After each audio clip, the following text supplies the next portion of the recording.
नमस्कार साथियों, पूरे देशवासियों को 22 तारीख को जो हिंदुत्व का अयोध्या में राम प्रतिष्ठा का आयोजन होने जा रहा है, उसके अंतर्गत में शासन के द्वारा, प्रशासन के द्वारा कई सारे नियम और कई सारी पाबंदियां लगाई गई हैं, जैसे कि नशा करके रोड पर नहीं निकलना।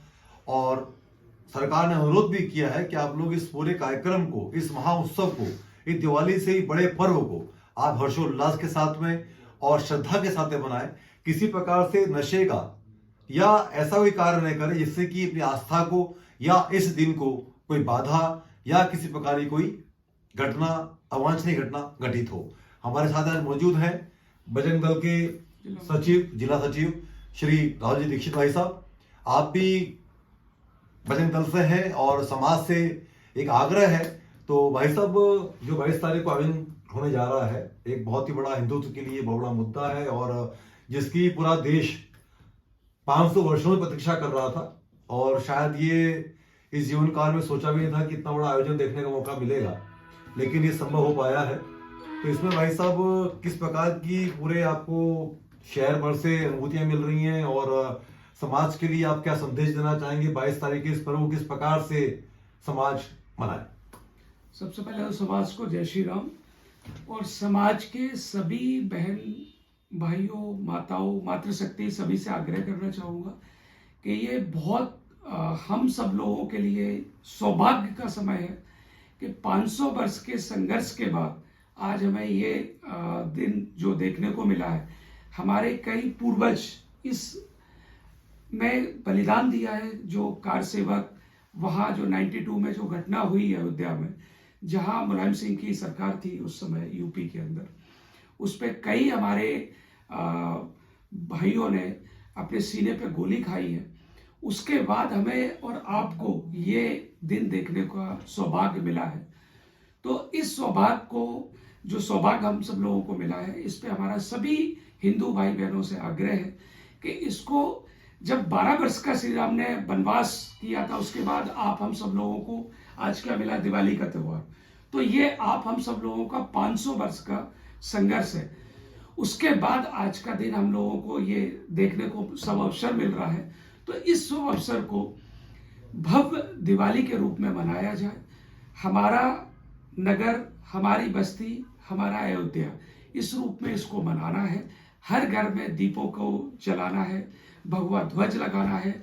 अधिक से अधिक मात्रा में हर हिंदू समाज को बाहर निकलना है।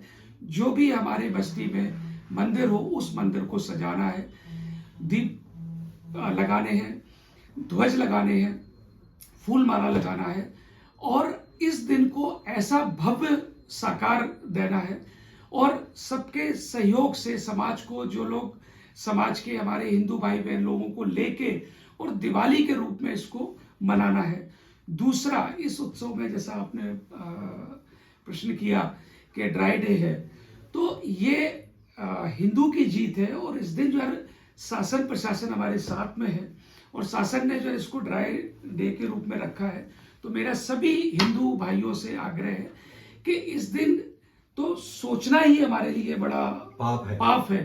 तो इधर तो हमारे हिंदू भाई बहनों को दिमाग लगाना ही नहीं है और जाना तो बहुत दूर की बात है, इधर दिमाग ही नहीं लगाना है। पूरा दिन हमें भगवा राम में रखना है और अधिक से अधिक मात्रा में इस दिन का पावन जो उत्सव है वो मनाना है।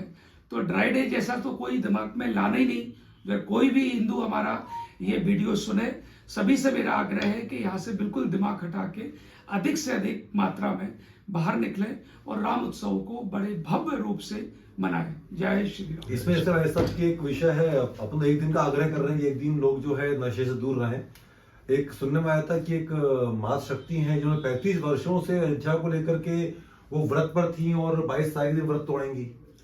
भाई साहब, ऐसे कई हिंदुओं के जो है उदाहरण है, जैसा आपने उदाहरण दिया, जिन लोगों ने कई वर्षों से तपस्या कर रहे हैं जी, कई वर्षों से तपस्या कर रहे हैं। और इसी एक उत्सव में हमारे जो आदरणीय हमारे भारतवर्ष के जो प्रधानमंत्री हैं मोदी जी, जो 11 दिनों का जो प्राण प्रतिष्ठा का जो कार्यक्रम चल रहा है जी, उसमें से हमारे आदरणीय मोदी जी ने भी 11 दिन से उनका भी वो जो उन्होंने त्याग किया वो 11 दिन से उनका चल रहा है। क्या अभी वो 11 दिन से उपवास पे हैं, और जो वहाँ कार्यक्रम हो रहा है वो विभिन्न विभिन्न जगह देश में भ्रमण कर रहे हैं, लेकिन उनका उपवास चल रहा है। और उपवास के साथ साथ वो रीति नीति जो वहाँ पे वेदाचार्य द्वारा हो रहा है वो उसका पालन कर रहे हैं।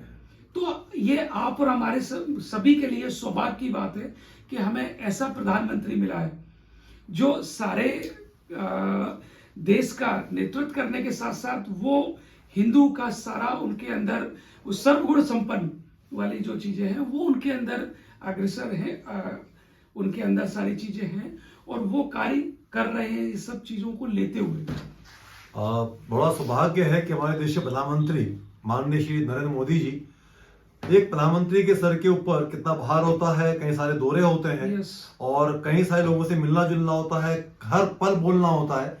उसके बाद ये व्यक्तित्व मौन अपने सारे आचरण को नियंत्रण में रखते हुए, भोजन का त्याग करते हुए और राम उत्सव में पूरी वैधता के साथ में और नियति के साथ में शामिल हो रहे हैं, व्रत रख रहे हैं। तो हमें तो मात्र हिंदू संगठन की तरफ से और शासन की तरफ से और हमारे खुद का विवेक होना चाहिए कि हम एक दिन के लिए कम से कम मदिरा पान से और व्यसन से दूर रहें और इस राम उत्सव को, इस महोत्सव को खुशी खुशी सौहार्द के साथ, परिवार के साथ, पूरे देश के साथ हंसी खुशी बनाए। और ये निवेदन है, कृपया ऐसा काम ऐसा कुछ ना हो कि हमारा एक जरा सी गलती आपको की सजा का भागीदार बना दे। जय श्री राम, सनातन धर्म की जय हो।